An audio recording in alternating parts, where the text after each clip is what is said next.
اعوذ باللہ من الشیطان الرجیم بسم اللہ الرحمن الرحیم الحمد للہ الذی ہدانا لہذا وما كنا لنہتدی لولا ان ہدانا اللہ لقد جاءت رسل ربنا بالحق ثم الصلاة والسلام والتحیۃ والاکرام علی سید الانبیاء والمرسلین خاتم النبیین بالقاسم محمد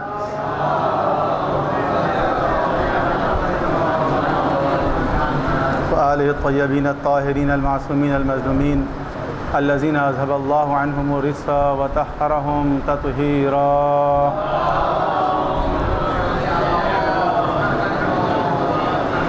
واللعنۃ الدائمۃ الابدیۃ علی اعدائہم وغاصب حقوقہم ومنکر فضائلہم من الاولین والآخرین اما بعد فقد قال اللہ تبارک و تعالی فی کتاب مبین بسم اللہ الرحمن الرحیم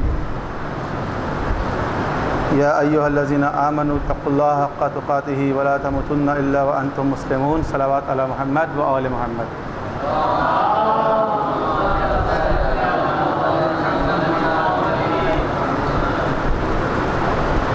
عید الفطر کے بعد یہ جو ہفتہ ہے اس میں تو ہم عام طور پر عید کی خوشیاں مناتے ہیں اور مختلف دعوتیں ہو رہی ہوتی ہیں، لیکن اسی کے درمیان تاریخ کا وہ اندوہناک واقعہ پیش آیا کہ جو ہر مومن کے لیے دراصل مصائب کا دن ہے، اور وہ ہے 8 شوال، کہ جب جنت البقیع اور جنت المعلیٰ پر بلڈوزر چلا دیا گیا اور معصومین علیہ السلام کی قبروں پر موجود وہ سارے قبے اور یادگاریں گرا دی گئیں۔ اس کو ہر سال منانا چاہیے اور شد و مت کے ساتھ منانا چاہیے، بتانا چاہیے دنیا کو کہ یہ کون سا ظلم ہے جو آل رسول پر جس طرح ان کی زندگی پہ مظالم ڈھائے گئے، اسی طرح ان کی شہادت کے بعد بھی مظالم ڈھائے گئے۔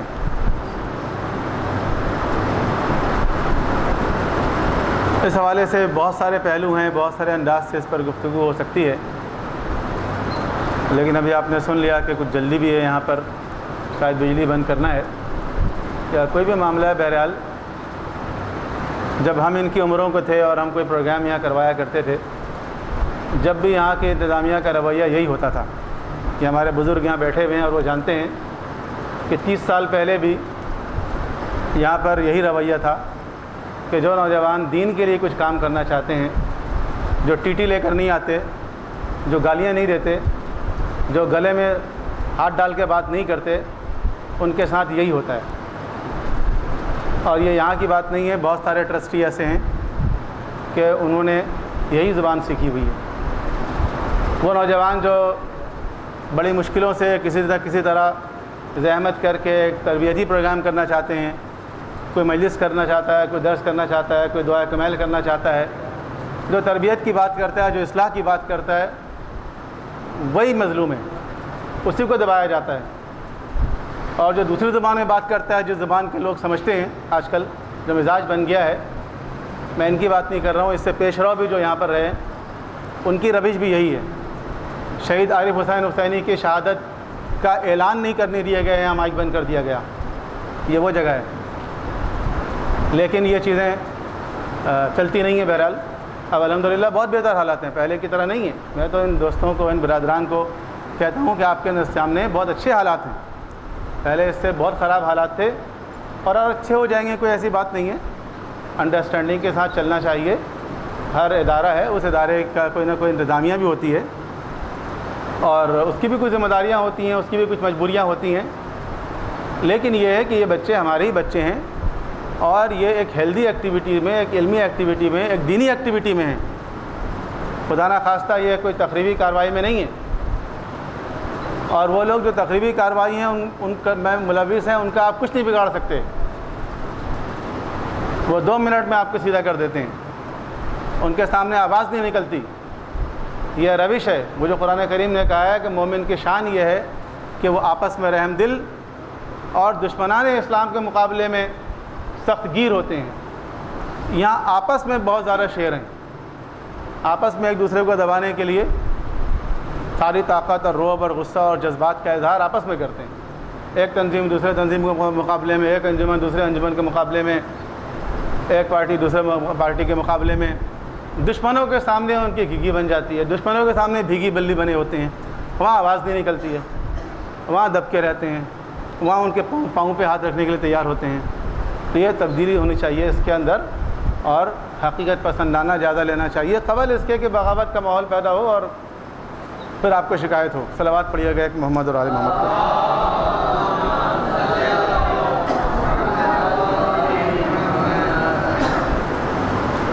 جنت البقیع وہ تاریخی مقام ہے، جنت البقیع اور جنت المعلیٰ۔ جنت البقیع مدینہ کا قبرستان ہے، تاریخی قبرستان، اور جنت المعلیٰ مکے کا قبرستان ہے، تاریخی قبرستان، جہاں پیغمبر اکرم کے زمانے سے اور اس سے بھی پہلے سے جنت المعلیٰ میں اہم لوگوں کو دفن کیا جاتا تھا۔ اور جب پیغمبر ہجرت کر کے مدینہ تشریف لائے تو مدینہ میں جنت البقیع کی بنیاد پڑی، اور اس جنت البقیع میں جو اہم شخصیات ہوتی تھیں ان کو دفن کیا جاتا تھا، اور اس طرح بہت سارے بزرگوں کا مزار ہے۔ صرف ائمہ اہل بیت کی قبریں نہیں ہیں وہاں پر، بہت بزرگ صحابہ کرام کی قبریں ہیں۔ شہدائے بدر کی قبریں جنت البقیع میں ہیں، شہدائے احد کی قبریں میدان احد میں ہیں، لیکن بعض مجروحین جو بعد میں جن کا انتقال ہوا ان کو جنت البقیع میں دفن کیا گیا۔ امہات المومنین میں سے کئی امہات المومنین کی قبریں جنت البقیع کے اندر ہیں، اور عام صحابہ کرام کی تعداد تو نہ معلوم کتنی ہے، اور خلفاء میں سے بھی تیسرے خلیفہ کی قبر بھی جنت البقیع میں ہے۔ اس طرح جنت البقیع صرف شیعوں کے لیے نہیں بلکہ تمام مسلمانوں کے لیے ایک مقدس مقام ہے، اور تمام مسلمانوں کے لیے باعث سعادت ہے کہ ان قبروں کی زیارت کریں۔ ہم جنت البقیع گئے تو ہندوستان سے کچھ لوگ آئے تھے جو حج کرنے کے لیے، اور وہ شیعہ نہیں تھے، لیکن جب وہ جنت البقیع کی زیارت کے لیے گئے تو وہ سب کے سب پیدل تھے، سب کے سب بغیر چپلوں کے بغیر جوتے کے گئے، ننگے پاؤں تھے۔ تو ہم نے ان سے کہا کہ آپ ننگے پاؤں کیوں آئے؟ شیعہ نہیں تھے وہ، لیکن انہوں نے کہا کہ ہمارے بزرگوں نے ہم سے کہا ہے کہ جب جنت البقیع جانا تو ننگے پاؤں جانا، چپل پہن کر نہیں جانا، کیونکہ یہ وہ مقدس جگہ ہے، یہ وہ مقدس قبرستان ہے کہ جہاں اتنے بزرگوں کی قبریں ہیں کہ تمہیں نہیں معلوم کس کی قبر کہاں پر ہے۔ اس لیے ہم جب بھی جنت البقیع آتے ہیں ہمیشہ ننگے پاؤں آتے ہیں، کبھی چپل یا جوتے پہن کر نہیں آتے۔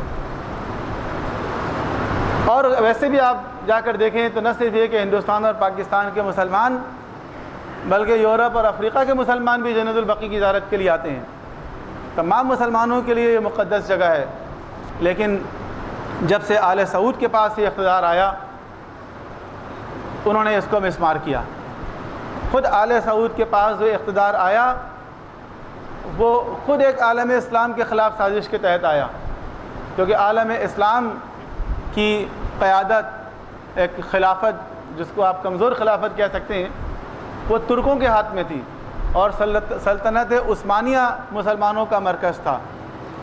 اور جب پہلی جنگ عظیم ہوئی تو ترکوں نے چونکہ جرمنی کا ساتھ دیا، برطانوی حکومت اس پر ناراض تھیں، برطانوی حکومت نے یہ طے کر لیا تھا کہ کسی نہ کسی طرح ترکی سے سلطنت عثمانیہ کا خاتمہ کرنا ہے۔ بر صغیر کے مسلمان، نادان مسلمان، ناسمجھ مسلمان، عجیب بات ہے تاریخ میں دیکھتے ہیں ہم کہ برطانوی حکومت کی کامیابی کے لیے دعائیں مانگا کرتے تھے، اور ان کو یہ سمجھا دیا گیا تھا کہ اگر برطانوی حکومت کامیاب ہو گئی تو ترکوں کو نقصان نہیں پہنچائے گی۔ ظاہراً نقصان نہیں پہنچایا انہوں نے کہ ترکی کی حکومت کا خاتمہ نہیں کیا، لیکن ترکی سے سلطنت عثمانیہ کا خاتمہ کر دیا۔ خود ترکی ایک نئی قیادت سامنے آئی، سیکولر قیادت، پھر اس نے ترکی سے سلطنت عثمانیہ کا خاتمہ کر دیا۔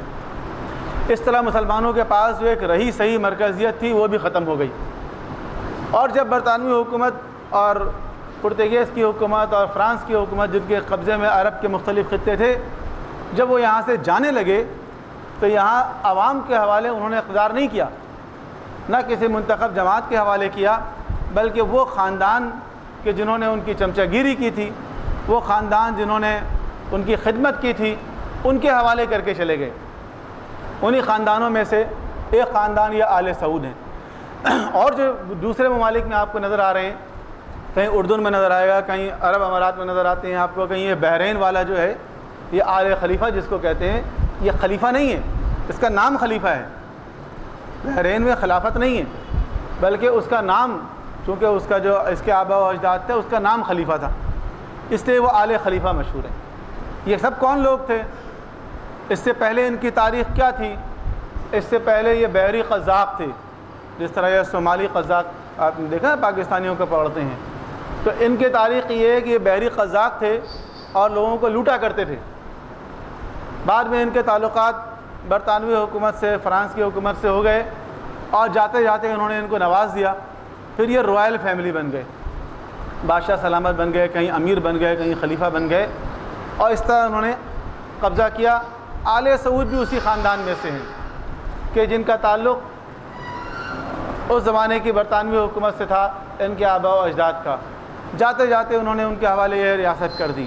اب جو ریاست ان کے حوالے ہوئی تو ان کے تعلقات بن گئے محمد ابن عبد الوہاب سے۔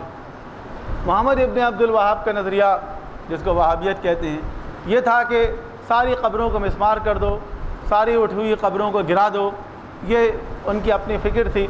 انہوں نے یہ چاہا کہ سعودی عرب میں اولاً تو اس کا جو نام ہونا چاہیے وہ کیا ہونا چاہیے؟ یہ خطۂ زمین سالہ سال سے ہمیشہ سے حجاز مقدس تھی، جہاں پیغمبر تشریف لائے اس خطے کا نام حجاز تھا۔ مدینہ کا نام مدینۃ النبی، مدینۃ الرسول، مدینۃ المنورہ بن گیا۔ اس حجاز مقدس کو جو اسلام کی آمد کی جگہ تھی، انہوں نے اپنے باپ دادا کے نام پر سعودی عرب رکھ لیا۔ اس کے نام کے ساتھ اسلام کو شامل نہیں کیا۔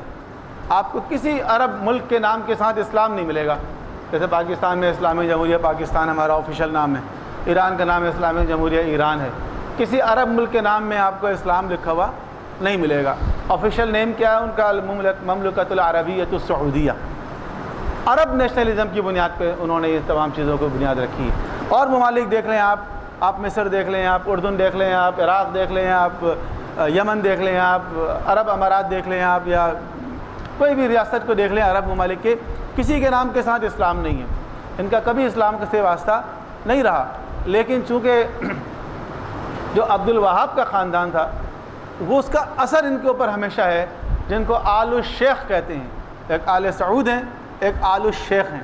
ان کے درمیان ایک ایگریمنٹ ہو گیا کہ جتنے بھی مذہبی معاملات ہیں وہ آل الشیخ دیکھیں گے، اور جتنے سیاسی معاملات ہیں وہ آل سعود دیکھیں گے۔ آل الشیخ نے اپنے والا اسلام نافذ کیا اور ایک دم اعلان کر دیا کہ یہ جو جنت البقیع اور جنت المعلیٰ ہے، ان کی قبروں کو ڈھا دیا جائے، مسمار کر دیا جائے۔ اب ان کی منطق کیا ہے؟ کیوں مسمار کیا جائے ان قبروں کو؟ وہ کہتے ہیں کہ اسلام میں قبریں بنانا ہی جائز نہیں ہے، اور ایک روایت بھی پیش کرتے ہیں وہ کہ جتنی اٹھی ہوئی قبریں ہیں سب کو گرا دو۔ اب یہ آپ کی منطق ہے، یہ اگر آپ کی کسی کتاب میں لکھا ہوا ہے تو پورا عالم اسلام تو اس کو قبول نہیں کرتا۔ پورا عالم اسلام تو وہاں جاتا ہے ان قبروں کی زیارت کے لیے۔ اگر آپ کا خیال ہے کہ یہ صحیح نہیں ہے تو آپ اپنے خیالات کو پورے عالم اسلام پر مسلط نہیں کر سکتے۔ مکہ اور مدینہ کسی ایک ملک اور کسی ایک قوم کی جاگیر نہیں ہے، یہ عالم اسلام کا مرکز ہے۔ مکہ اور مدینہ عالم اسلام کا مرکز ہے۔ اس کا کنٹرول بھی کسی ایک ریاست کے ہاتھ میں نہیں ہونا چاہیے، اس کا کنٹرول بھی عالم اسلام کی ایک نمائندہ کمیٹی ایسی ہو جس کا کام یہ حرمین الشریفین مدینہ منورہ اور مکہ معظمہ، یہ پورا نظام ان کے ہاتھوں میں ہونا چاہیے، تاکہ وہ اس کو اس طرح سے مینیج کرے جس طرح عالم اسلام چاہتا ہے۔ لیکن آل سعود نے پہلے دن سے اپنے خیالات کو امت مسلمہ پر مسلط کیا، اور اس کے ذریعے جو مسلمان وہاں پر جاتا اس کو کافر اور مشرک اور یہ سارے خطابات آج بھی دیے جاتے ہیں۔ اگر آپ حج کرنے کے لیے جائیں گے تو جو چیز وہاں سے سیکھ کر آئیں گے وہ کیا ہے؟ شرک، بدعت، ما فی فائدہ۔ یہ اس کے اگر سارے مسلمان جو دنیا سے آئے ہیں وہ مشرک ہیں اور وہ مشرکانہ کارروائی یہاں پر کر رہے ہیں، مشرکانہ ایکٹیویٹیز کر رہے ہیں، تو آپ نے اس کو اسلامی ریاست کا ویزا کیوں دیا؟ آپ نے اس کو مکے اور مدینہ میں داخل ہونے کی اجازت کیوں دی؟ مشرکوں کو کیوں آپ نے داخلے کی اجازت دے دی مکے اور مدینہ کے اندر؟ جب آپ نے ویزا لے لیا، فیس لے لی، پیسے لے لیے، اب وہ جب یہاں پر آتے ہیں، جب وہ جا کر روضہ رسول کے سامنے کھڑے ہونا چاہتے ہیں، آپ کہتے ہیں حرام حرام، شرک شرک، ادھر بھگا دیں۔ اس طرف کوئی کھڑے ہوگا، اگر ہاتھ اٹھا لے تو کہہ دیتے ہیں ہذا حرام حرام، ایسے کندھے سے پکڑ کے گھما دیتے ہیں الٹا، کہتے ہیں ہذا قبلہ قبلہ، ادھر ادھر گزار کرو۔ اگر آپ انٹرنیٹ پہ جا کے دیکھیں تو یہ شاہ عبداللہ کی تصویر آپ کو مل جائے گی، روضہ رسول کے سامنے کھڑے ہو کے ایسے دعا کر رہا ہے، اور پیچھے وہ متوع کھڑا ہوا ہے، وہ شرطہ کھڑا ہوا ہے، ہمت نہیں ہے کہ کہہ دے کہ ھذا شرک حرام، ھذا قبلہ۔ اس کو کہو جو شرک کر رہا ہے، سامنے کھڑا ہوا تمہارے ملک کا بادشاہ، اس کو نہیں کہیں گے۔ تو یہ ان کی دوہری پالیسی ہے۔ رائل فیملی کے لیے الگ قانون ہے، عام لوگوں کے لیے الگ قانون ہے۔ عام لوگ بیچارے کوڑے کھاتے ہیں، عام لوگ بیچارے ان کا شکار ہوتے ہیں جن کو امر بالمعروف اور نہی عن المنکر کے نام پر مسلط کیا گیا ہے، اور ان کے کچھ کرائے کے مولوی ہیں جو وہاں کھڑے ہو جاتے ہیں اور تقریر شروع کر دیتے ہیں۔ ایک مولوی تقریر کر رہا تھا، چبوترے پر کھڑا ہو گیا، اس نے کہا کہ آل سعود نے وہ کام کیا ہے جو آج تک تاریخ میں کوئی نہیں کر سکا، اور اللہ کے رسول نے تو حضرت علی شیر خدا بھی کہا اس نے۔ اردو بولنے والے بھی ہیں، فارسی بولنے والے بھی ہیں، عربی بولنے والے بھی ہیں، انگریزی بولنے والے بھی ہیں، یہ سارے کرائے کے مولوی یا پاکستانی ہیں یا افغانی ہیں یا بنگالی ہیں، جو پیسے لے کر یہ ڈیوٹی انجام دے رہے ہیں۔ ان کی خدمات لے لی جاتی ہیں، جہاں وہ دیکھتے ہیں پاکستانی کھڑے ہوئے ہیں اردو میں شروع ہو جاتے ہیں، جہاں وہ دیکھتے ہیں ایرانی کھڑے ہوئے ہیں وہ فارسی میں شروع ہو جاتے ہیں، جہاں وہ ہندوستانی دیکھتے ہیں وہ مختلف زبانیں، اس طرح وہ تقریر رٹی رٹائی ان کی ہے اور وہ شروع کر دیتے ہیں۔ تو وہ چبوترے پہ کھڑا ہو گیا، اس نے کہا کہ حضور نے حضرت علی شیر خدا سے کہا کہ جاؤ اور ساری اٹھی ہوئی قبروں کو گرا دو، اور انہوں نے جا کے گرا دیا۔ تو آل سعود نے تو وہ کام کیا جو حضرت علی شیر خدا نے کیا، اور کوئی یہ کر نہیں سکتا تھا، تاریخ میں کسی کی ضرورت نہیں تھی۔ میں نے اس سے کہا کہ ادھر جنت البقیع، ادھر روضہ رسول، تو میں نے اس سے کہا، اس کو توقع نہیں تھی کہ کوئی سوال جواب کرے گا، کیونکہ سوال جواب کرنے والوں کو بھی اٹھا کے لے جاتے ہیں وہ۔ میں نے اس سے کہا کہ اچھا اس کو کیوں نہیں گرایا، روضہ رسول کی طرف اشارہ کر کے میں نے کہا اس کو کیوں نہیں گرایا؟ تو اس نے تو پہلے گھر کے دیکھا، تو پھر میں نے دوبارہ اس سے کہا کہ جب آپ کہہ رہے ہیں کہ حضور نے کہا تھا قبروں کو گرا دو اور آل سعود نے حضور کے ارشاد پہ عمل کیا، تو اس کو کیوں نہیں گرا دیا قبر رسول کو؟ تو وہ کہنے لگا، وہاں ہندوستانی زیادہ تر، کوئی 30-40 کے قریب ہندوستانی کھڑے ہوئے تھے، تو اس نے کہا کہ اس کو بھی گرانا تھا، لیکن علماء نے آل سعود کو یہ مشورہ دیا کہ اگر آپ نے اس کو گرایا تو عالم اسلام میں بہت بڑا فتنہ پیدا ہوگا، اور پھر کوئی اور حکومت آئے گی وہ اس سے بڑا بنا لے گی، اس لیے انہوں نے نہیں گرایا۔ میں نے کہا اس کا مطلب یہ ہے کہ اس کو گرا دینا چاہیے تھا اور نہیں گرایا؟ اس نے کہا جی ہاں۔ جو مسلمان کھڑے ہوئے تھے، ہندوستانی مسلمان، شیعہ نہیں تھے وہ زیادہ تر، وہ حیران ہو گئے سن کر، وہ کہیں گے کیسی باتیں کر رہا ہے یہ؟ میں نے کہا جی ہاں، یہی ان کے نظریات ہیں، یہ سامنے آ گئے نا کھل کے، کہ ان کا ارادہ یہ ہے کہ روضہ رسول کو بھی گرا دیں، لیکن عالم اسلام سے ذرا ڈر گئے، اور جنت البقیع کو گرانے کے بعد ارادہ تھا، لیکن جنت البقیع کو گرانے کے بعد عالم اسلام میں زبردست ریاکشن ہوا، یہاں تک کہ کئی مسلمان ملکوں نے حج کا بائیکاٹ کیا اور شدید احتجاج کیا اس کے اوپر، اس لیے وہ رک گئے، ورنہ روضہ رسول کو گرا چکے ہوتے۔ اگر آپ روضہ رسول پہ گئے ہوں اور آپ نے جا کر قریب سے اس کو دیکھا ہو تو آپ کو اندازہ ہوگا کہ وہ جو روضہ رسول کی حالت ہے وہ کیا ہے۔ دیکھیں، مسجد نبوی بہت عالیشان ہے، بہت روشن ہے، بہت خوبصورت ہے، بہت پیسہ اس پر لگایا گیا اور مسلسل لگایا جا رہا ہے، لیکن آپ نے غور کیا ہے کبھی کہ جہاں روضہ رسول ہے اس کی حالت کیا ہے؟ کبھی آپ نے اس سبز گنبد کو دیکھا؟ قریب جا کر دیکھیں، ویڈیو میں دیکھ لیں، تصویر میں آپ کوئی اچھی صاف تصویر ہے تو آپ دیکھ لیں کہ اس گنبد کے پر، سبز گنبد کے اوپر گرد کی موٹی تہ نظر آئے گی۔ اس کی صفائی شاید کئی سال میں ایک مرتبہ ہوتی ہے، اس کی صفائی نہیں ہوتی، پورا مسجد نبوی پوری چمک رہی ہوگی، لیکن روضہ رسول کے اوپر گرد ہوگی۔ اوپر چڑھ کے دیکھ لیں، اوپر بھی جا سکتے ہیں آپ دوسری طرف سے، اوپر جا کر دیکھ لیں، قریب سے نظر آ جائے گا آپ کو، اس کی صفائی نہیں ہوتی۔ پورے مسجد نبوی میں ہزاروں لاکھوں لائٹیں لگی ہوئی ہیں، لیکن سبز گنبد کی طرف کوئی ایک لائٹ نہیں ہے، ایک لائٹ، ایک بلب ایسا نہیں ہے جو سبز گنبد کی طرف جس کی روشنی جا رہی ہو۔ رات کے وقت پوری مسجد نبوی چمک رہی ہوگی، وہ سبز گنبد جو ہے وہ اندھیرے میں ہوگا، اور اس کے ساتھ جتنے مینار لگے ہوئے ہیں ان میناروں پر بھی لائٹ ہے۔ یہ جو جب بحث ہوتی ہے، علمی بحث، تو کہتے ہیں بھئی قبروں کے اوپر روشنی جو ہے وہ فضول خرچی ہے، یہ میناروں کو روشنی کر ڈالنا، اور میناروں کو نیچے سے اوپر کی طرف لائٹ مارا گیا ہے، اوپر سے نیچے کی طرف کوئی لائٹ نہیں ہے کہ کہیں اس کی روشنی سبز گنبد کی طرف آ جائے۔ جتنے بلب ہیں وہ سب نیچے سے اوپر کی طرف لگائے گئے ہیں، اور سبز گنبد کی طرف ایک لائٹ نہیں ہے، مینار روشن ہے۔ تو میناروں کو لائٹ لگانا یہ اسراف نہیں ہے، یہ فضول خرچی نہیں ہے، اس پہ ایک روشنی آپ کو نظر نہیں آئے گی، سبز گنبد ہمیشہ اندھیرا ملے گا۔ ہاں البتہ اوورال اتنی روشنی ہوتی ہے کہ وہ آپ کو نظر آتا ہے، لیکن ایک بلب بھی آپ کو سبز گنبد کی طرف نظر نہیں آئے گا، جس کے اتنے قصیدے پڑھتے ہیں، اتنی نعتیں پڑھتے ہیں مسلمان۔ اس سبز گنبد کی حالت کو جا کر دیکھیں، وہ جو سنہری جالی جس کی نعتیں پڑھ رہے ہیں ہم،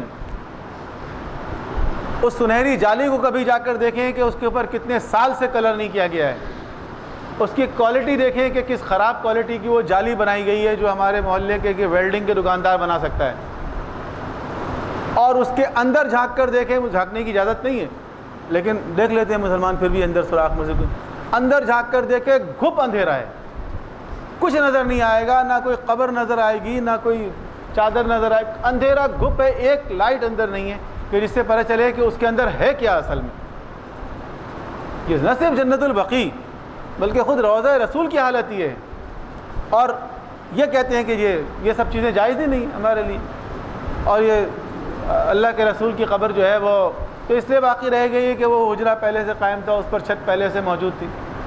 تو عالم اسلام کے جذبات ایک طرف، عالم اسلام کے نظریات ایک طرف، آل سعود کے نظریات ایک طرف، اور عالم اسلام کے جو لوگ وہاں جا رہے ہیں زیارت کرنے کے لیے ان کے اوپر الزامات لگاتے ہیں۔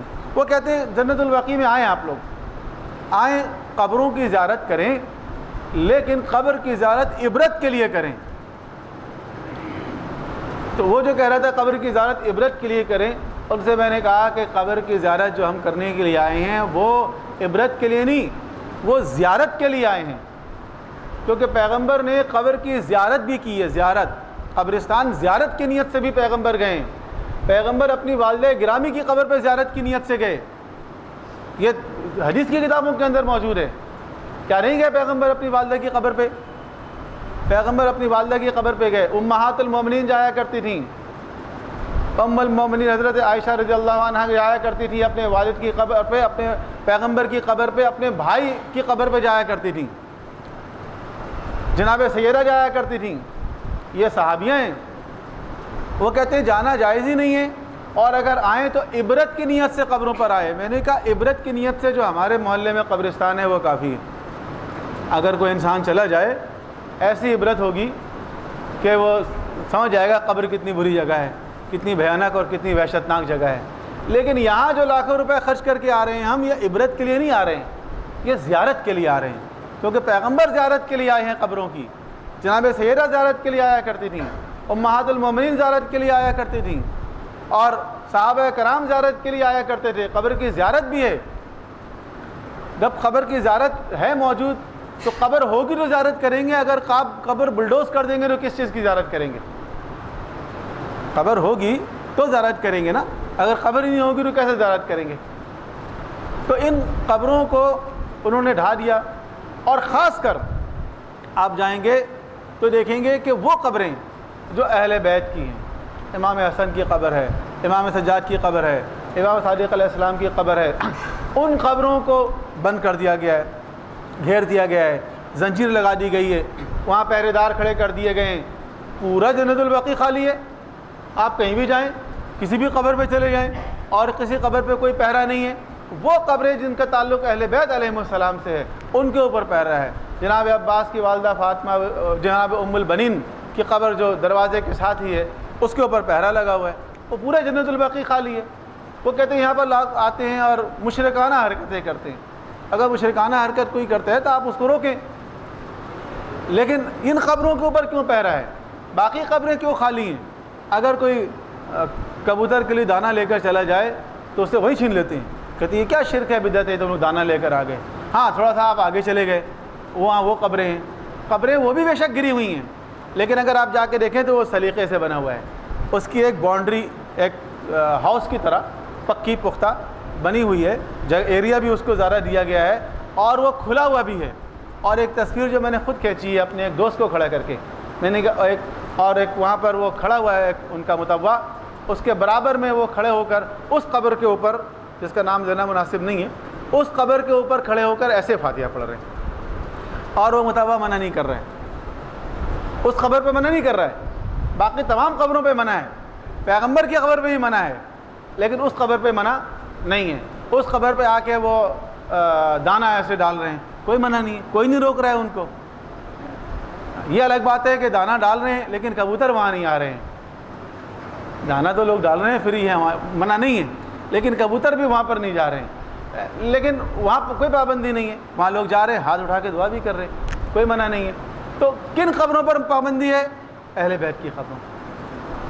پھر وہ کہتے ہیں کہ یہاں پر 1500 سال میں پتہ نہیں کتنے لوگ دفن ہو گئے، کہتے ہیں یہاں پر صحابہ کرام کی قبر ہے، اہل بیت کی قبر ہے اور فلاں کی قبر ہے، لیکن یہاں ہزاروں لاکھوں قبر ہے اور ہر سال ہزاروں لوگ مزید دفن ہو رہے ہیں، کسی کو کچھ نہیں پتہ کس کی قبر کہاں ہے۔ اس لیے آپ یہ نہیں کہہ سکتے کہ کسی کی قبر کہاں پر ہے، بس ہے یہ قبرستان تاریخی قدیمی۔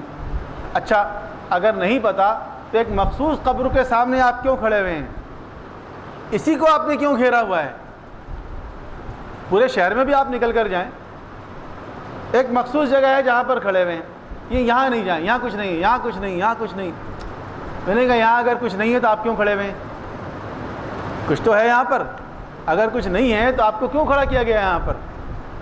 آپ کھڑے ہیں اس کا مطلب کچھ نہ کچھ یہاں پر ہے۔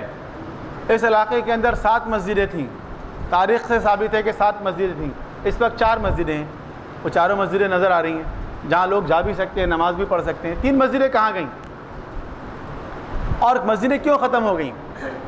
اس مسجد کی اس جگہ پر کیا تھی جو آپ کھڑے ہوئے ہیں اور آج کچھ نظر نہیں آ رہا ہے؟ ہمارے نقشے کے مطابق تو یہاں ایک مسجد تھی جو مسجد جناب فاطمہ الزہرا سلام اللہ علیہا تھی۔ صلوات پڑھیے۔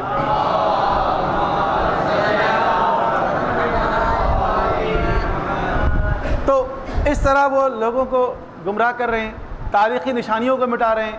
نہ صرف یہ کہ جنت البقیع، اس کے علاوہ تمام تاریخی نشانات مٹا دیے انہوں نے۔ دنیا کی تمام قومیں اپنے اپنے تاریخی ورثے کو محفوظ کرتی ہیں، اس کو میوزیم بناتی ہیں۔ ٹھیک ہے اگر آپ لوگ نہیں چاہتے کہ لوگ اس کی زیارت کریں، اگر آپ سمجھتے ہیں یہ شرک ہے یا بدعت ہے یا حرام ہے، لیکن اس ہسٹوریکل سائٹ کو محفوظ تو بناؤ۔ لیکن انہوں نے تمام ہسٹوریکل سائٹس کو ضائع کر دیا۔ یہ یونائٹڈ نیشن کے چارٹر کے خلاف ہے کہ آپ کوئی بھی ملک، کسی ملک کو یہ حق نہیں ہے کہ کسی ہسٹوریکل سائٹ کو ضائع کرے، کیونکہ یہ پوری انسانیت کا سرمایہ ہے، یہ کسی ملک کا بھی نہیں ہے۔ اگر پاکستان آج چاہے کہ یہ بادشاہی مسجد کو گرا کے میں نیا بنا دوں، نہیں بنا سکتا، کیونکہ یہ ہسٹوریکل سائٹ ہے، اس کو آپ نہیں گرا سکتے، گورنمنٹ آف پاکستان بھی نہیں گرا سکتی۔ کیوں؟ یہ تاریخی مقام ہے، اس کو محفوظ بنانا ضروری ہے۔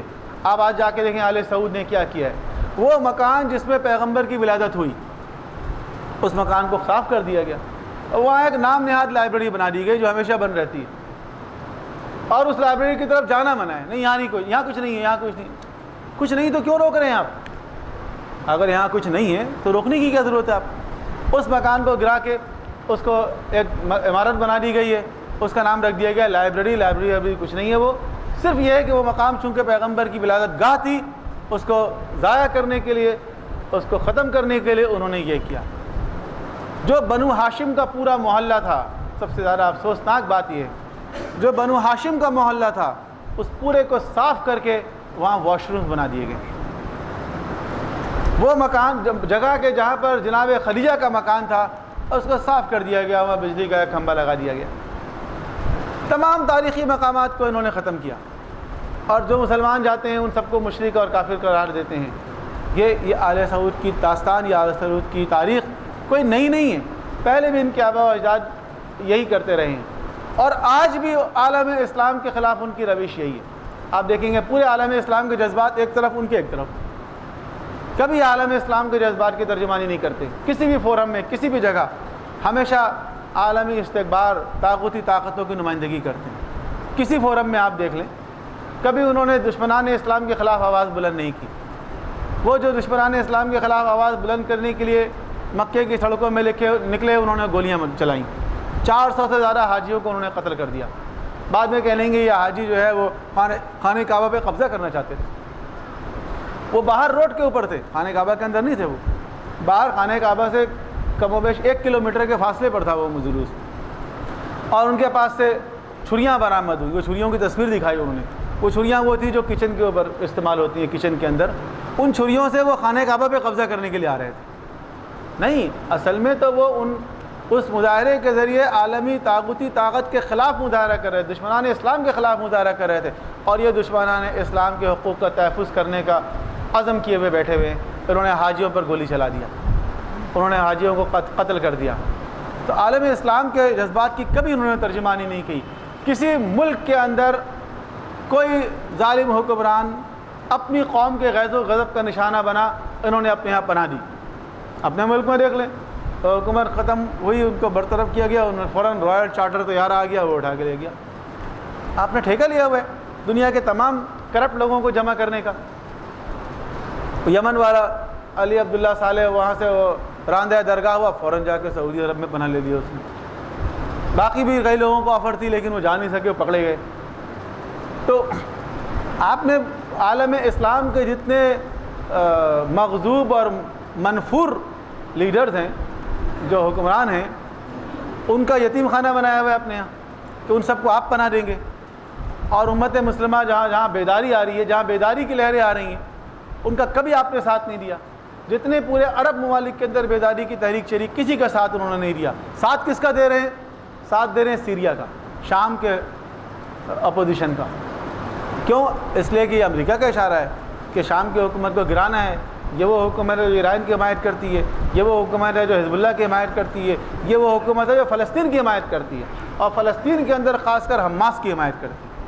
اس لیے اس کو گرانا ہے۔ اس کو گرانے کے لیے وہ ایکٹیو ہیں، وہ فوج بھی بھیج رہے ہیں، وہ اسلحہ بھی دے رہے ہیں، وہ ٹریننگ کیمپ بھی قائم کر رہے ہیں۔ وہ کہہ رہے ہیں یہاں جمہوریت آنی چاہیے۔ آپ کے اپنے ملک میں جمہوریت نہیں آنی چاہیے، آپ کے اندر جمہوریت نہیں ہے۔ اندر جو لوگ ہیں، خاص کر شیعہ، سعودی عرب کی جو آئل رچ ریجن ہے، جہاں پر آئل نکل رہا ہے، پیٹرول نکل رہا ہے، وہاں میجورٹی شیعوں کی ہے۔ دمام اور قطیف اور یہ جو پورے علاقے ہیں، اس میں اکثریت جو ہے وہ شیعوں کی ہے۔ وہ شیعہ جو آج تک اپنے بنیادی حقوق سے محروم ہیں، اور مذہبی حقوق الگ، مذہبی حقوق تو ہے ہی نہیں ان کو، جو اپنے بنیادی حقوق سے بھی محروم ہیں، آج وہ اٹھ کھڑے ہوئے ہیں، مظاہرے کر رہے ہیں۔ جب وہ مظاہرے کرتے ہیں ان پر گولی چلتی ہے، جب وہ شہید ہوتے ہیں تو ان کا جنازہ جب اٹھتا ہے اس جنازے پہ گولی چلائی جاتی ہے، ان کے لوگوں کو گرفتار کر لیا جاتا ہے، ان کے خواتین تک کو گرفتار کر لیا گیا ہے، ان کے اوپر کوئی مقدمہ نہیں چلایا جا رہا ہے، ہزاروں کی تعداد میں وہ سعودی قید میں موجود ہیں۔ اس کے باوجود مسلسل وہ مظاہرے کر رہے ہیں، ان کے مظاہرے کو بین الاقوامی میڈیا کوئی کوریج نہیں دے رہا۔ اکا دکا کبھی کبھی جھلک آپ کو کہیں کہیں نظر آ جائے گی کہ سعودی عرب کے جو شیعہ ہیں وہ کس طرح مظاہرہ کر رہے ہیں، سنی بھی شامل ہیں بہت سے، لیکن خاص کر میں شیعوں کی بات کر رہا ہوں کہ جو مسلسل مظاہرے کر رہے ہیں ان کے کوئی بین الاقوامی کوریج نہیں آ رہی ہے، وہ شام کی حمایت کر رہے ہیں۔ بحرین میں جو لوگ جمہوریت چاہتے ہیں، جو اپنے حقوق چاہتے ہیں، ان کے خلاف انہوں نے فوج بھیج دی، فوج باقاعدہ، وہ فوج جو کبھی اسرائیل کے مقابلے میں نہیں آ سکی، وہ فوج جس نے کبھی سوچا نہیں کہ ہم دشمنان اسلام کا مقابلہ کریں گے، وہ کس کو کچلنے کے لیے آ رہے ہیں؟ وہ مسلمانوں کو کچلنے کے لیے آ رہے ہیں، وہ مسلمانوں کی آزادی کی تحریک کو کچلنے کے لیے استعمال ہو رہی ہے۔ اسلام اور مسلمانوں کے لیے دفاع کے لیے کبھی وہ فوج استعمال نہیں ہوئی۔ تو ہمیشہ سے آل سعود کی یہ پالیسی رہی ہے، عالم اسلام کو ہمیشہ انہوں نے نقصان پہنچایا ہے، اور بقول امام خمینی کی کہ عالم اسلام کی پشت کے اوپر ایک خنجر ہیں، کہ جو دام نہاد مسلمان ظاہراً مسلمان ہیں لیکن عالم اسلام کی پشت پر ایک خنجر بنے ہوئے ہیں۔ اور جنت البقیع تو ایک ایشو ہے، اس کے علاوہ آپ دیکھ لیں ان کی پوری تاریخ جو ہے وہ کس چیز کی غماسی کرتی ہے۔ تو جنت البقیع وہ مقدس مقام ہے کہ جہاں ائمہ اہل بیت کی قبریں ہیں، جہاں صحابہ کرام کی قبریں ہیں، جہاں شہداء بدر اور شہداء احد کی قبریں ہیں، جہاں وہ شہداء کے جو مدینے میں جب یزید کے لشکر نے حملہ کیا اور مدینے میں صحابہ کرام کو، تابعین اور تبع تابعین کو قتل کیا گیا، بے دریغ مدینہ میں قتل عام کیا گیا، مسجد نبی میں گھوڑے باندھ دیے گئے اور مدینہ کو حلال کر دیا گیا لشکر یزید کے لیے، جو واقعہ ہرہ کہلاتا ہے، اس کے شہداء وہاں دفن، جنت البقیع میں دفن۔ اس جنت البقیع کا دروازہ بند ہے، چند گھنٹے کے لیے کھلتا ہے، آپ وہاں اگر داخل ہو رہے ہیں کچھ پڑھ نہیں سکتے، زیارت نہیں پڑھ سکتے، دعا نہیں کر سکتے، رو نہیں سکتے، وہاں رونا بھی منع ہے، رو نہیں سکتے، خواتین کا تو داخلہ ہی منع ہے، وہ تو گیٹ سے بہت باہر جالی سے بھی باہر کھڑی ہوتی ہیں۔ اور یہ بھی ہے کہ ان کی عجیب منطق ہے، کہتے خواتین کے لیے قبرستان میں جانا ہی جائز نہیں، یہاں پہ بھی کچھ لوگ بیان کرتے ہیں۔ ام المومنین قبرستان جایا کرتی تھی، انہی کی کتاب میں لکھا ہوا ہے، تو وہ جب قبرستان جا سکتی ہیں تو عام خواتین کے لیے کس طرح ناجائز ہو جائے گا؟ تو خواتین کے لیے ان کے یہاں قبرستان میں جانا منع ہے، اس لیے خواتین کے لیے تو بالکل بند ہے، وہ تو بیچاری دور سے بس دیکھ لیتی ہیں، بہت دور سے نظر بھی نہیں آتا ان کو۔ مرد جو جاتے ہیں وہ کافی فاصلے پر ان کو روک دیا جاتا ہے۔ گزشتہ دنوں انہوں نے ایک دیوار اٹھا دی، ابھی 2 سال پہلے کی بات ہے کہ پلاسٹک کی دیوار بنا کر اس کو ان قبروں کے سامنے کھڑا کر دیا گیا، اس کی تصویر آپ انٹرنیٹ پہ دیکھ لیجیے گا کہیں ہے، کہ جہاں سے وہ قبریں نظر آتی ہیں، صرف اہل بیت علیہ السلام کی قبریں، تاکہ جو دور سے کھڑے ہو کے لوگ دیکھ لیتے ہیں نا، وہ دیکھ بھی نہ سکیں، اور وہ دیواریں یہاں سے اس طرح کھڑی کر دیں۔ پھر اس میں کافی احتجاج ہوا، تو بالآخر وہ پلاسٹک کی جو دیوار تھی وہ ہٹا دی گئی، لیکن زنجیریں اب تک لگی ہوئی۔ انہی قبروں کو کیوں روکا جا رہا ہے؟ انہی قبروں سے کیا دشمنی ہے؟ یہ دشمنی وہی ہے جو آل رسول سے اس زمانے میں دشمنی تھی، کیونکہ جب پیغمبر آیت تطہیر نازل ہوئی تو دروازے سیدہ پہ آ کے سلام کیا کرتے تھے، السلام علیکم یا اہل بیت النبوہ، سلام ہو تم پر اے اہل بیت النبوہ۔ روایت میں ہے کہ 6 مہینے تک، بعض میں ہے کہ 1 سال تک پیغمبر دروازے سیدہ پر آ کر السلام علیکم یا اہل بیت النبوہ کہہ کے سلام کیا کرتے تھے۔ اور ابھی پیغمبر کی آنکھ بند ہوئی، ابھی آپ کا کفن میلا بھی نہیں ہوا تھا، پیغمبر کے رحلت کی تاریخ 28 صفر ہے نا ہمارے مطابق، 28 صفر، اور یہ جو واقعہ ہے یہ 2 ربیع الاول یا میکسیمم 3 ربیع الاول۔ 28 صفر اور 2 ربیع الاول میں کتنا فرق ہے؟ چند دن کا فرق ہے نا، 4 دن کا فرق ہوگا بہت زیادہ، 5 دن کا۔ ابھی پیغمبر کے رحلت کو 4 دن گزرے ہیں، امت مسلمہ اسی دروازے پہ آئی جس دروازے پر پیغمبر سلام کیا کرتے تھے۔ لیکن آج امت کا مطالبہ کچھ اور ہے، آج امت کا مطالبہ یہ ہے کہ علی کو باہر نکالو ورنہ ہم اس گھر کو آگ لگا دیں گے۔ سیدہ آ کر کہتی ہیں کہ اس گھر میں میں رہتی ہوں، رسول کی بیٹی، اس گھر میں حسن و حسین رہتے ہیں۔ آنے والے نے کہا کہ ہم اس گھر کو اس کے مکینوں کے ساتھ جلا دیں گے، اور نہ صرف یہ کہ یہ بات کہی بلکہ ایک مرتبہ دروازے کو آگ لگا دی گئی، اور ایک عین اس موقع پر کہ جب سیدہ دروازے اور دیوار کے درمیان تھیں، اس ظالم نے اس زور سے دروازے کو دھکا دیا کہ سیدہ اس کے درمیان آ گئیں، اور ایک مرتبہ ان کی آواز بلند ہوئی، یا فضہ خذینی، اے فضہ میری مدد کرو، ارے میرا محسن شہید ہو گیا۔ اور اسی اثنا میں لوگ گھر کے اندر داخل ہوتے ہیں، اور داخل ہو کے ایک مرتبہ علی کو لے کے جانے کی کوشش کرتے ہیں۔ جیسے ہی جناب فضہ آتی ہیں اور جناب سیدہ کو اٹھاتی ہیں تو فوراً پہلا سوال یہ کیا کہ علی کہاں گئے، ابو الحسن کہاں گئے؟ کہا ابو الحسن کو تو لے گئے۔ جیسے سیدہ نے یہ سنا کہ ابو الحسن کو لے گئے، ایک مرتبہ اپنی چادر سنبھالی اور محسن کی شہادت کو بھول گئیں اور پہلو کی شکستگی کو بھول گئیں، اور گھر سے باہر قدم نکالا اور نکل کے آگے بڑھ کر دیکھا کہ علی کو کشا کشا لے کر جا رہے ہیں، آگے بڑھ کے علی کے دامن کو مضبوطی سے تھام لیا اور کہا کہ میں ابو الحسن کو نہیں جانے دوں گی، میں ابو الحسن کو نہیں جانے دوں گی۔ جب اس ظالم نے دیکھا، خود یہ ظالم روایت بیان کرتا ہے اور اس کا غلام یہ روایت بیان کرتا ہے کہ جب میرے آقا نے دیکھا کہ سیدہ کا ہاتھ بہت مضبوطی کے ساتھ علی کے دامن کو تھامے ہوئے ہے تو اس نے مجھے اشارہ کیا، اور جیسے اس نے مجھے اشارہ کیا میں نے ایک مرتبہ تازیانہ اٹھایا اور سیدہ کے ہاتھ پہ تازیانے کی بارش شروع کر دی، یہاں تک کہ سیدہ کا ہاتھ علی کے دامن سے چھوٹا اور علی کو لے جانے میں کامیاب ہوئے۔ یہ وہ مصیبت ہے کہ جس کی بنا پر بی بی نے کہا کہ بابا آپ کے بعد وہ مصیبت پڑی کہ روز روشن پر پڑتی تو شب تاریک میں تبدیل ہو جاتے ہیں، اور اسی لیے جناب سیدہ نے وصیت کی کہ اے علی مجھے رات کے وقت غسل و کفن دیجیے گا، مجھے رات کے وقت دفن کیجیے گا، اور میری قبر کا نشان کسی کو نہیں بتائیے گا۔ تاریخ حیران ہے کہ سیدہ کو کس بات کا خوف ہے، کیوں اپنی قبر کے نشان کو چھپانا چاہتی ہیں، لیکن آج دنیا نے دیکھ لیا کہ سیدہ کو اپنی قبر سے بھی خوف تھا کہ کس طرح دشمنوں نے ان کی قبر کو بھی نقصان پہنچایا، ان کی قبر کو بلڈوز کر دیا۔ اور ایک ایرانی زائر جو ہمیشہ جایا کرتا تھا امام رضا کے روضے پر، ایک مرتبہ جب امام رضا کے روضے پر گیا تو اس نے کہا مولا جب میں آپ کی قبر آپ کے روضے پر آتا ہوں میں کہتا ہوں السلام علیک یا غریب الغربا، غریب یعنی تنہا، غریب یعنی اجنبی، مولا میں آپ کو یہ کہہ کے سلام کرتا ہوں جب آپ کی شہادت ہوئی تو آپ کے گھر والے آپ کے ساتھ نہیں تھے، لیکن اب میں جب کہ جنت البقیع سے ہو کر آیا ہوں میں آپ سے نہیں کہوں گا السلام علیکم یا غریب الغربا، کیونکہ غریب الغربا آپ کی وہ جدہ ہیں جن کی قبر میں نہ سایہ ہے، نہ روشنی ہے، نہ ظاہر کو جانے کی اجازت ہے۔ الا لعنۃ اللہ علی القوم الظالمین وسیعلم الذین ظلموا ای منقلب ینقلبون۔ بار الہ ہمارے ذکر کو اپنی بارگاہ میں قبول فرما۔ بار الہ جس قوم نے اور جس حکومت نے جنت البقیع کی قبروں کو مسمار کیا ہے انہیں ذلیل و خوار فرما، ان کو نیست و نابود فرما۔ بار الہ مومنین کی حاجت شریعہ کو پورا فرما۔ مومنین کرام جہاں کہیں بھی آباد ہیں ان سب کو اپنے حفظ و امان میں رکھ۔ جہاں جہاں مسلمان عالم کفر کے خلاف ظلم و ستم کے خلاف برسر پیکار ہیں ان سب کو کامیابی عطا فرما۔ مسلمانوں کے وہ تمام مخلص رہنما جو اسلام اور مسلمانوں کی سربلندی کے لیے کوشاں ہیں انہیں طول عمر عطا فرما۔ اس روئے زمین کو عدل و انصاف سے پر کرنے کے لیے اپنی آخری حجت کے ظہور میں تعجیل فرما۔ ہم سب کو امام علیہ السلام کے انصار و اوان میں سے قرار دے۔ ربنا تقبل منا انک انت السمیع العلیم برحمتک یا ارحم الراحمین۔ جب میں نے چاہا کہ برتن سے اپنے ہاتھ میں پانی ڈالوں تو پانی باہر نہیں آیا، مجھے بہت تعجب ہوا۔ میں نے برتن کو الٹا کر دیا، پھر بھی اس سے پانی نہیں گرا۔